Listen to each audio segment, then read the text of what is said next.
I had one of the most epic king journeys in a while. This is round 2 of the Shippensburg Spring Open. The first time I'm playing a Shippensburg event, not tournament directing, but tournament playing. I'm playing an unrated player, Jacob Fisher, and he ended up going on to win the top unrated prize at this tournament. So congratulations to Jacob.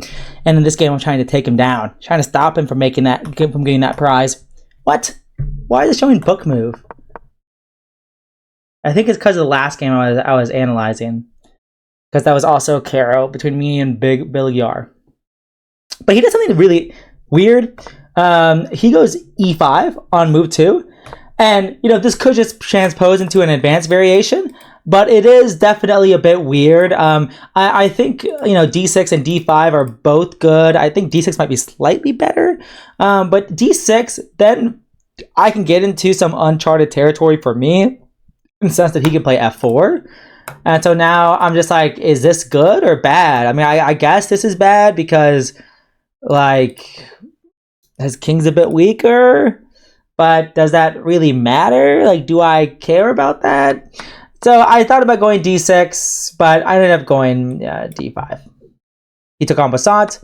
And now we get a Scandinavian pawn structure or classical variation of the Caro-Kann pawn structure. And we both develop pieces. I get my bishop out to g4. I actually waited. I developed my knight first and then my bishop so that I could pin.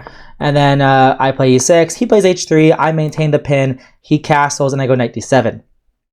Here he decides we could just continue the gameplay normally. He could play c4 or c3 and then bring it out to c4 or knight d2 and develop his bishop to e3, but he decides to actually force the action here, and he plays a really interesting move. He plays knight a3 first.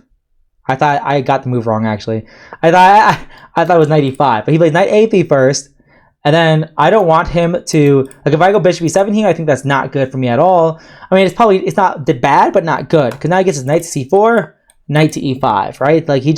He just improved his knight from b1 to e5, and I don't have that much to show for it. So why should I even allow that? So that's why after knight a3, I played b5, stopping his knight from moving forward. He played c4. So if I take, now my pawn structure is ruined, and he gets a knight to e5. So I just play a6, maintaining the tension here. If he ever plays c5, I'm very happy because he gives up this d5 square. So now my knight can go to d5, and this is a backwards pawn for the rest of the game. So I played a6, maintaining the structure here, and then he played knight e5. This is where it got spicy. Knight e5 was not necessary, although it is interesting. So I had a few options here. One of the things I did think about was going knight takes e5, and so of course if pawn takes, then queen takes, and now I'm just up a pawn. So after knight takes e5, he would have to take my bishop, and then I could go knight takes h5, and then he would take, attacking my queen. And then if I wanted to be up a pawn, I could take. I guess I could also take his queen. I didn't realize I could do that. And then take here, so I completely damage his structure. Although my knight is pretty stuck on the edge of the board here. If I go g6 to get my knight back, then he could potentially go bishop h6. And my knight is going to be trapped on the next move. I have to go rook g8. After g4, now I can bring my knight back. Although he doesn't have to go g4. But he did force my king in the center. I can't go king e7 easily. Or if I do, I have to worry about checks. So this is actually not an ideal situation at all. But the main thing I was calculating was queen takes e5. And now this move, rook e1. Everyone asked me a lot of questions that I don't know how to answer. My queen is to say tethered to the knight. So if I go queen c5, for example, bishop e3, and it's not looking too hot here. If I go queen f5, then g4, then maybe I can go queen g6 here, pinning, and maybe this is okay. But he gets compensation from what it looks like. That being said, maybe this was the best thing to do. Maybe actually after rook e1, queen f5 here. Now the only way to attack my queen is g4, in which case it's a huge commitment. I want him to make a huge commitment and keep this game imbalanced. I'm just not convinced giving him all this activity is worth it all. Queen d4 maybe, perhaps, is in order. Actually, there's this other move, queen c2, because now the knight's going to be trapped after the queen trade. Yeah, the knight is going to be trapped after the queen trade, so this is pretty tough. No, I can just go back. There's no pawn on e5 to trap the knight. So maybe I probably should have gone for this, actually, now that I think about it. Although it's a little bit scary, so I'm sure it's only slightly better for black, but white has compensation. And instead of that, I decided to go for a more safe approach. I took on e2, and I took on d4. And so my mentality was, yeah, he wins that c6 pawn, but I'm just going to drop my queen back. And now I still have, a solid structure here. It's not clear where this knight is going to go. And I thought he was just going to retreat. If he retreats, game goes on. I can go takes. After queen takes, bishop d6. And after queen e2 or something like that, I can castle. And after bishop e3, I could maybe consider... yeah. If we go bishop c5, then it's a little bit scary because takes, and takes. So I'm not sure why I'm losing a pawn for nothing. I could also, instead of bishop d6, just take immediately and go for an imbalanced pawn structure. I could castle after bishop g5, knight d7, queen g3. I could take after queen h6 or bishop h6. I guess I lose the game. I guess I didn't play that well. So I got to be careful. I got to be very careful here. So yeah, so I thought he would just go back to e5 after I retreated. And I do think white's chances are pretty all right here. I think it's just an equal position. Comparing this to what I could have done with queen takes e5 and then queen f5 and queen g6, I like this a lot less. However, he messed up pretty badly, pretty fastly with this move queen f3. X-raying my rook on a8, and he said his idea is that there's going to be a fork at the end, and I'll show you why. So I went rook c8. He went pawn takes, knight takes, and he thought that if I take his knight, he has this move, a knight a7 here, forking my rook and my queen, except our queens are seeing each other, so if this did happen, I could take, and after we trade, I could go rook a8, knight b5, and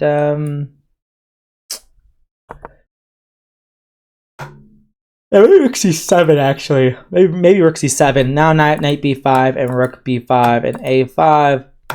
And now bishop e4. And I'm just doing pretty all right here. I'm going to castle soon, get my other rook into the game, and I'm just up a piece for 2 pawns. Or up a piece for 1 pawn. So after I took on c6, he played queen d3. I play queen c4, forcing a queen trade. He defends his queen. I trade. I play knight d5. And here it gets a little bit dicey, slicey here because I am underdeveloped. If I could teleport and get 2 more moves here and king e7 and rook a d8 or rook h d8, then I am doing quite well here. But it is a little bit scary because he does have 2 passed pawns on the edge of the board.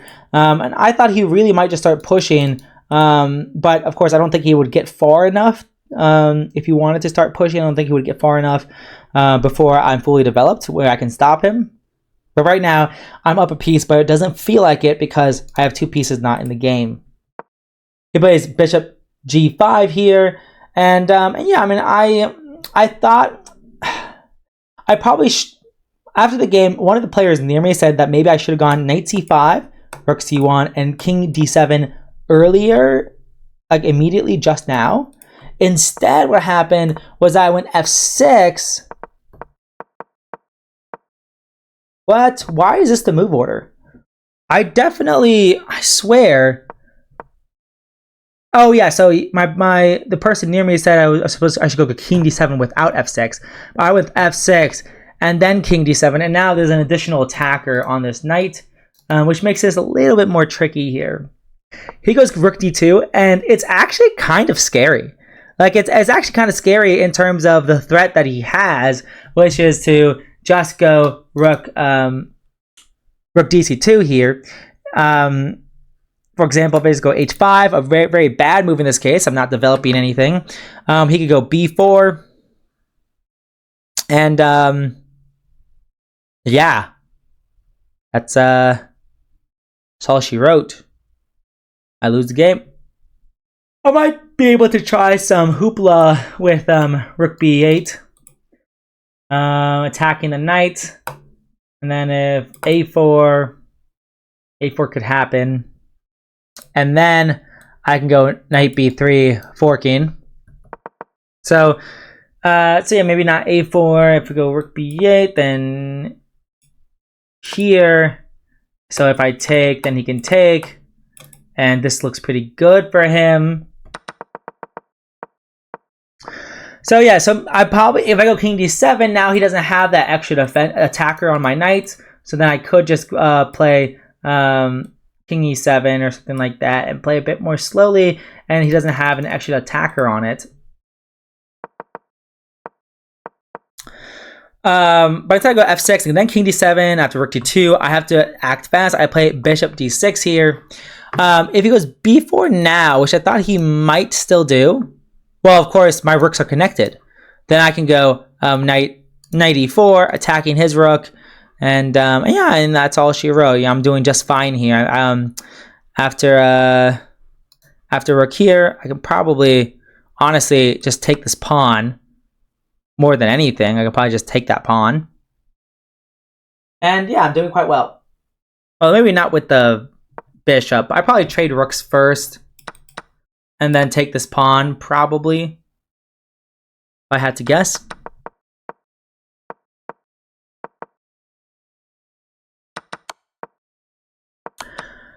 Instead, after rook d2 and bishop d6, he just takes, goes bishop f4 check, moves his bishop out, utilizing this pin against my knight. I drop my king back, and now he goes b4.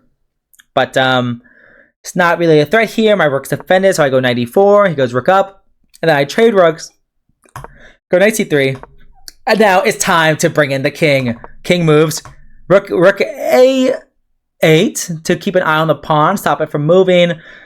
Finally moved my rook for the first time on move 30. Moved my rook for the first time.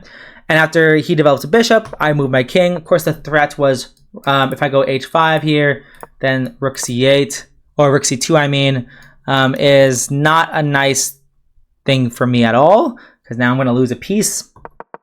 So I go king b5. So now if rook c2, I can go king c4 and then king b3 and start forking his pieces with my king.